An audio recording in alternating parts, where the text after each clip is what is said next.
الحمد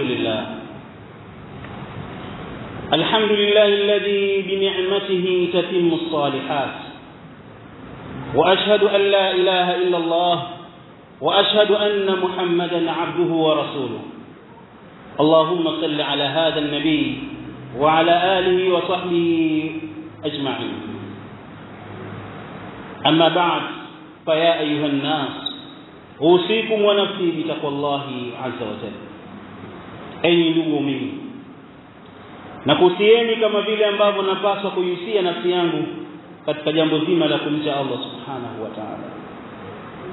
Watukufu Islam, kwa hakika mababa tuna nafasi kubwa ya kuilea jamii yetu na kuifikisha katika pahala ambapo Allah anairidhia. Lakini sisi endapo tutazikosa zile njia na kujua nafasi yetu katika familia zetu, ndio sababu ya kuharibika kwa familia zetu. Watukufu Islam, katika hutuba ya mwanzo tumetaja nafasi tatu ambazo baba anatakiwa azitumie katika nafasi ya ubaba wake katika familia yake. Ama nafasi ya 4, kasbul halali liusratihi, ni kuhakikisha kwamba anatafuta chumo la halali, anatafuta chumo la halali kwa ajili ya familia yake. Leo tunaona wazi kwamba mtu anatoka nyumbani anakwenda kutafuta riziki, lakini haangalii juu ya uhalali wa kile alichokipata, wakati tunatakiwa sisi Waislamu tuhakikishe kwamba chakula tunachokula ni cha halali, ili mtoto apate makuzi ambayo ni ya chakula cha halali, makuzi yake yawe ni mazuri. Watoto wamekuwa wakaidi kwa sababu vyakula tunavyowapa ni vya haramu. Allah ametukataza haya na ametutaka tutafute chumo la halali katika maisha. Allah subhanahu wa ta'ala anatuambia katika sura al-Baqara kwa kusema, ya ayuhan nas, enyi watu, kulu mimma fil ardi halalan tayyiba, kuleni katika vile vilivyo katika ardhi. Kuleni miongoni mwa vile vitu ambavyo vimo katika ardhi, halalan tayyiba, ya halali tena vilivyo vizuri kabisa. Wala tattabi'u khutuwati shaytan, wala msifuate nyayo za shaytani, innahu lakum aduwwun mubin, kwani hakika yeye shaytani ni adui aliyewazi kabisa. Kwa hiyo watukufu Islam, Allah hapa anatuwasa na kutuhimiza ya kwamba tujitahidi kuhakikisha tunachuma chumo la halali. Leo mtu anaona aibu kurudi nyumbani kuwa hana chakula. Ana hiari aende akaibe, lakini akirudi nyumbani aonekana kwamba yeye ni mwanamume kwa siku ile, lakini chumo la haramu. Leo mtu haoni tabu kuiga katika njia yoyote. Mtu anakuambia mimi naibia serikali, lakini serikali ni nani? Leo mtu anaongeza 0 katika mahesabu, anakuambia mimi hapa naibia serikali bwana. Lakini ukiibia serikali maana yake nini? Unaibia watu. Maana serikali hii ni serikali ya mapinduzi ya Zanzibar.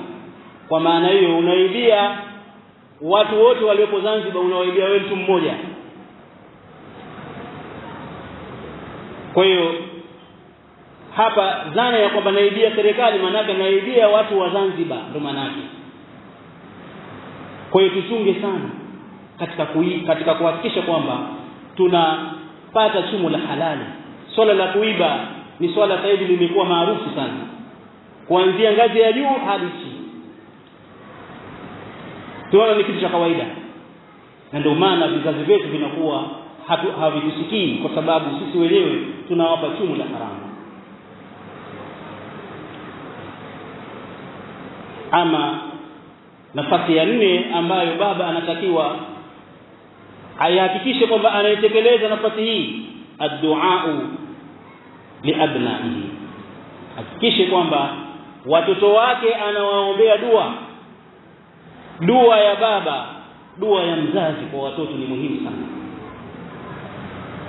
Leo tunashuhudia wazazi wangapi ambao wanaombea dua mbaya watoto wao. Mtoto akikera kidogo tu anaanza kumuita kwa majina mabaya na kumlaani. Maluuni mmoja wewe. Ile neno maluuni manake ni mwenye kulaaniwa. Manake unamlaani mwanao kwa kosa dogo tu, badala kumrekebisha unamlaani na kumtukana. Tunatakiwa watoto wetu tusiwalaani wala tusiwatukane, tuwarekebishe kwa kuwaambia na ikibidi tuwachape, lakini sio kuwatukana. Mtume sallallahu alaihi wasallam ametuelekeza haya na kututaka tuweze kuomba dua, kwa sababu dua ya mzazi ni makbul, ni yenye kukubaliwa. Imesimuliwa hadithi na Abu Huraira na kupokewa na Imam Tirmidhi. Mtume sallallahu alaihi wasallam anasema, salatatu da'awat mustajabat.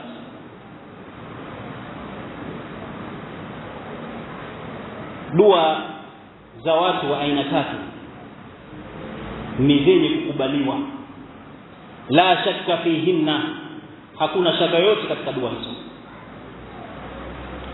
Yani watu watatu hawa wakiomba dua, basi dua zao hizi hazina shaka, zinakubaliwa tu. Wa kwanza, Mtume sallallahu alaihi wasallam akasema, da'watul mazlum, dua ya mtu aliyedhulumiwa. Hii haina fadhia, hata ikawa ni kafiri, madam kadhulumiwa, huyu anakubaliwa dua yake. Wa da'watul musafir, na dua ya mtu mwenye kusafiri. Tunasema as-safar qit'atun min al-'adhab, safari ni sehemu ya adhabu. Kwa hiyo mtu akiwa katika hali ya safari anakuwa katika adhabu. Kwa hiyo pale anapoomba dua yake inakuwa makubuli. Na mtu wa 3, alwalidu ala waladihi, na mzazi kwa mtoto wake. Tunatakiwa tuwaombee dua watoto wetu ili tuweze kupata vizazi vingi. Lakini bil asafi shadidi, kwa masikitiko makubwa, wazazi hatuwaombei dua watoto wetu. Tuwe na utaratibu, angalau kwa kila mwezi tuwe na dua ya pamoja katika familia zetu kuombea watoto wetu. Na kila baada ya sala tuhakikishe tunaombea dua watoto wetu. Tutapata watoto ambao ni wema. Lakini leo hatuombi dua wala hatuombei dua watoto wetu, na badala yake tunaombea laana. Watukufu Uislamu, kwa hakika katika hali kama hii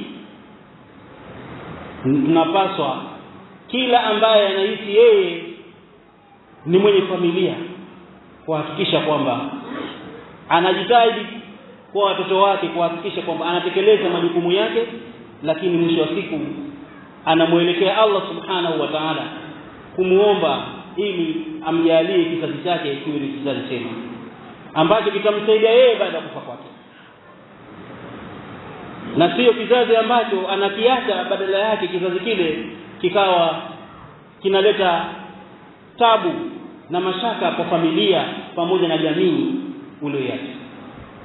Kuna watu sasa hivi wameshakufa, lakini vizazi vyao vinakera katika jamii.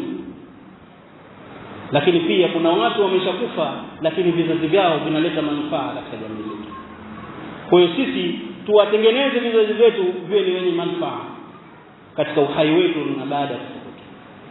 Tunamwomba Allah subhanahu wa ta'ala atusamehe katika pale tulipoteleza, na tujalie vizazi vyetu ni vizazi vyenye kumtii Allah subhanahu wa ta'ala.